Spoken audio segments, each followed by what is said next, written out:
Okay, hello and welcome. Today I wanted to take a look at a picture that I ran across that to me defines modern day America, right? Sometimes you go to a museum, you're looking at artwork and you go, "Oh, that is so beautiful. It represents so much. It really is expressive and says so much to me." Well, this image isn't so amazing. It doesn't belong in a museum, but when I saw it, it really just to me summed up what this country is all about. So notice you've got the part that states the Dow's best week since 1938. That's the focus. That's the big cheer, the hooray. The stock market is doing great. It's had its best week since 1938. I'm sure some rich people made a whole lot of money that week. Things are going great. And it's not until you look closer down below in the lower third the announcement that more than 16 million Americans have lost their jobs in 3 weeks. Now, by now we know that it's grown by millions, even more than that. But just this image sums it all up. We're celebrating the stock market at the same time that we know the unemployment rate is just skyrocketing, right? And this isn't the end. We keep being amazed each week when more and more people are still, millions of people still applying for unemployment. It's not going to stop because there's still people that got fired in week one that are still trying to get through and apply for their unemployment. So it's not like this is going to level off. We're getting all the new people that are losing their jobs and getting fired each week, plus all the old people from the weeks before that couldn't get through in those proper weeks. California just announced that they are going to hire enough people to have the unemployment system running 12 hours a day, 7 days a week. Right, so they can actually hopefully start to process a number to even keep up with the amount of firings that are going on. That's not the big celebration in this picture. The big thing that is triumphant is that the Dow did well. So that's what our country is all about. The Dow does well, the stock market does well, and there's numerous reasons financially why the Dow is doing so well. There's not a whole lot of other options for good places to park your money right now, but that's the celebrations. A handful of really, really rich people made a ton of money, and most of the country lost its jobs.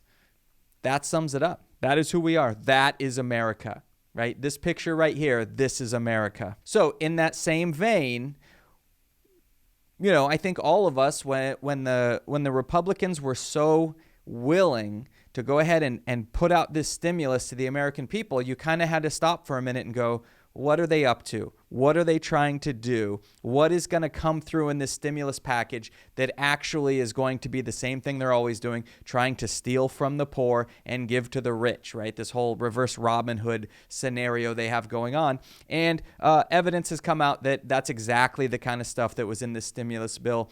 Didn't get stopped by the Democrats who could have stopped it. They were trying to get it out fast. We don't know exactly what the details are for why the Democrats would let this through, right? You can do a lot of assumptions, a lot of surmising. We don't know the details yet. So Republicans added a loophole to the coronavirus stimulus package that allows huge tax cuts for people making over $1 million a year, right? The vast majority of it is going to people who make more than $1 million per year, not people whose net worth is $1 million.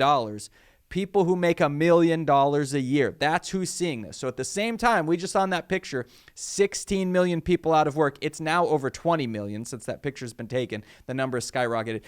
We're well north of 20 million people out of work, but we're making sure that all that money goes to the people who are already bringing home $1 million a year. So how much money is this? It's estimated that this is going to cost the government $82 billion.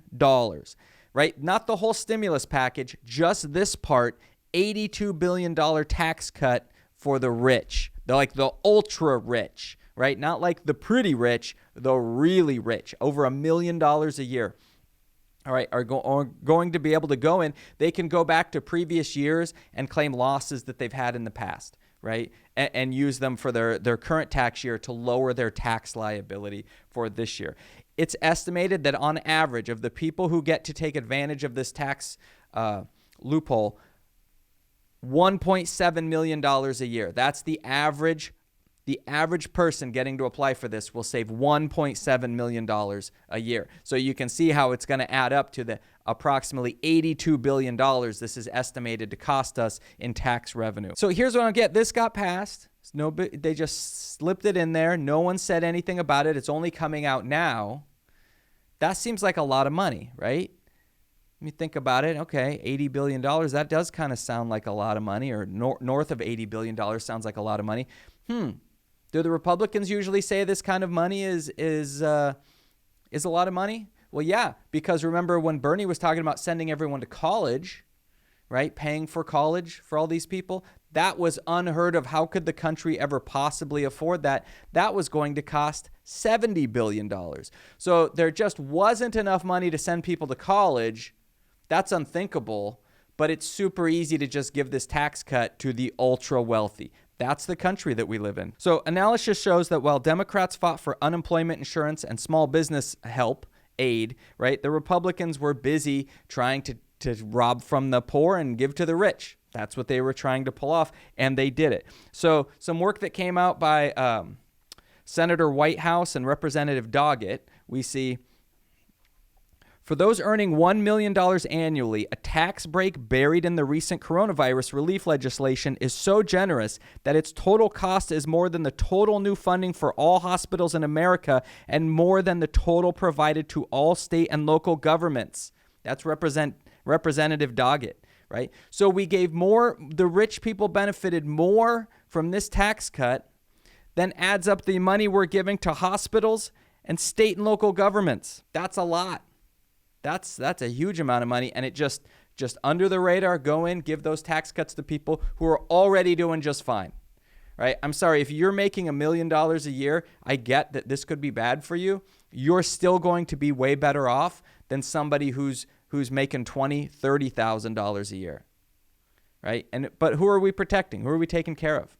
Right? We're giving people a $1,200 check that we think is going to get them through to some kind of situation. This analysis shows that while Democrats fought for unemployment insurance and small business relief, a top priority of President Trump and his allies in Congress was another massive tax cut for the wealthy. Okay, that's Senator Whitehouse, right? Senator Whitehouse said that. Can you imagine we gave a tax cut to people who are already doing fantastically well, $1 million a year, and we're giving almost nothing to these 16 million people that lost our jobs? It's that picture we looked at the beginning of the video, which is that it's all about the rich, propping up the rich, making sure the rich get what they want, even if what they could lose is a fraction compared to what poorer people are going to lose.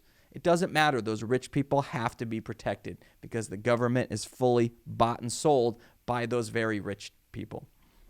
Okay, so in light of this and all of our discussion right here, can it be argued that we are not living in an oligarchy right now? Not that we're going to lose the democracy if we have another 4 years of this. Not that we're moving towards oligarchy, but that we're there. Are we really not there?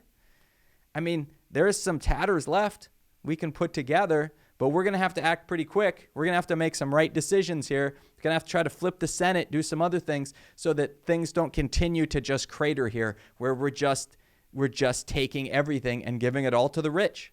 Okay, that's our video. Make sure to subscribe so you can catch all the new content as it comes out, and we'll see you in the future.